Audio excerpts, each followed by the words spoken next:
Several drones attacked the Russian city of Kazan early Saturday, damaging several residential buildings, local authorities reported. The press service of Tatarstan's governor, Rustam Minnikhanov, said that 8 drones attacked the city. 6 hit residential buildings, 1 hit an industrial facility and 1 was shot down over a river, the statement said. Local authorities said there were no casualties. Flights were temporarily halted at Kazan's airport and all mass gatherings cancelled on Saturday and Sunday.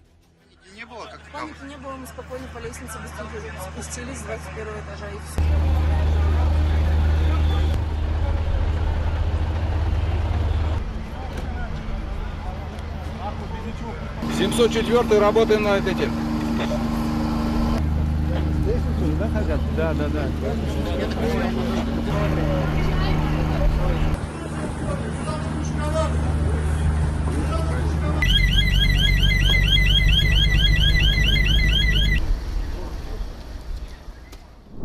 Last weekend, the 11th Army Corps of North Korea lost about 200 soldiers killed and wounded as a result of storming Ukrainian positions in Kursk region. In particular, several soldiers were eliminated thanks to explosive drones that were decorated with Christmas toys, writes Forbes.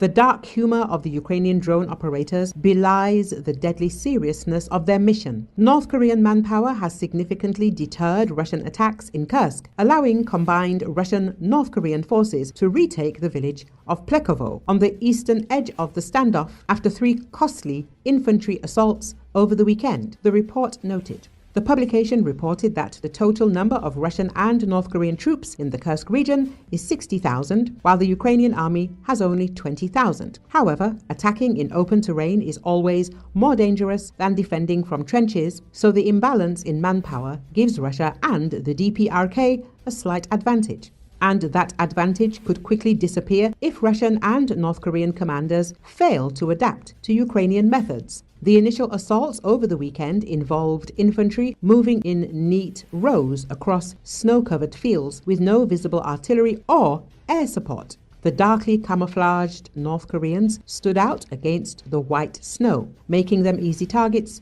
for Ukrainian drones and cluster munitions, the report emphasized. Forbes added that some Russian soldiers are trained to dodge incoming drones, but others have likely been instructed to freeze in place when they see or hear a drone approaching. There is also ample evidence that the occupiers are using this tactic, but it often doesn't work. The drone's cameras are so good, and their operators are so skilled. Evasive action may have saved a few North Koreans over the weekend, but the overall casualties of the 11th Army Corps were still impressively high, the publication says. At the same time, the Russian command is trying to hide the scale of the losses.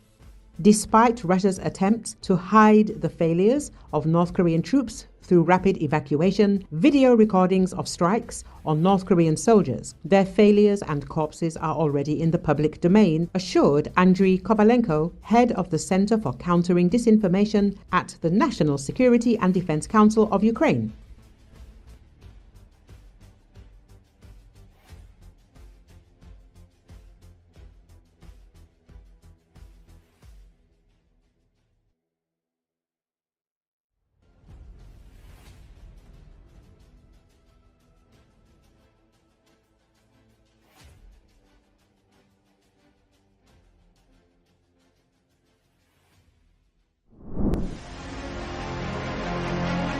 A 170,000 NATO military contingent will enter Ukraine. Several thousand soldiers will be from Armenia. This claim was made by famous Ukrainian journalist Dmitry Gordon. According to him, the process of NATO troops entering Ukraine will definitely be carried out. As they say, not 40,000, but 150,000 or even 170,000 soldiers will enter the territory of Ukraine and be deployed on the line of contact. However, this will happen only after the agreement is signed. They will be from France. The initiator of this operation is French President Emmanuel Macron. Also, soldiers from Great Britain, Poland, Latvia, Lithuania, Estonia, the Netherlands, Norway, Denmark, Sweden and Finland will be involved. Armenia's participation is not excluded because Macron has already appealed to Nikol Pashinyan and the latter has responded positively. I am revealing a terrible secret. The arrival of several thousand soldiers from Armenia is not excluded. Experts say Kremlin will not forgive Yerevan for this. Ukraine is already discussing with Western partners the possibility of deploying peacekeepers after the cessation of active hostilities. However, President Volodymyr Zelensky notes that it is not peacekeepers but Ukraine's membership in NATO that could become a real guarantee of security for the country, writes the New York Times. If we are talking about a contingent, then we need to know how many specifically, what they will do, how they will respond if there is aggression from Russia. There is a lot to consider. We are discussing this topic. It is important that we raise these issues, Zelensky said.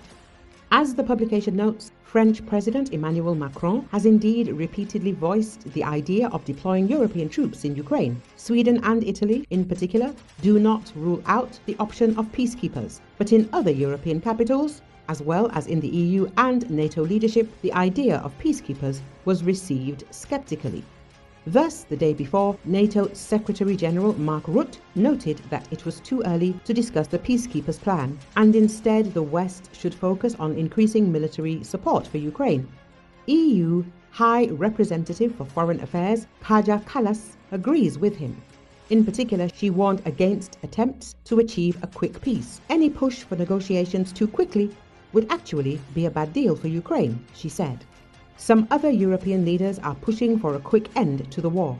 German Chancellor Olaf Scholz, for example, said that the war in Ukraine has been going on for a very, very long time.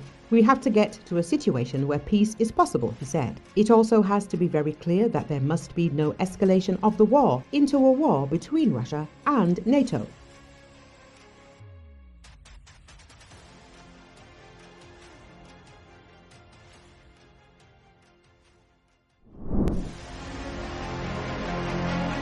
Yemeni resistance leader Abdul Malik al-Houthi revealed Israel's plan to seize territory in Syria in a recent televised address. He described the developments as part of the so-called Greater Israel Project, aimed at expanding influence and occupying lands strategically important to the Jewish state. According to al-Houthi, the Israel leadership is pursuing a plan known as the David Corridor.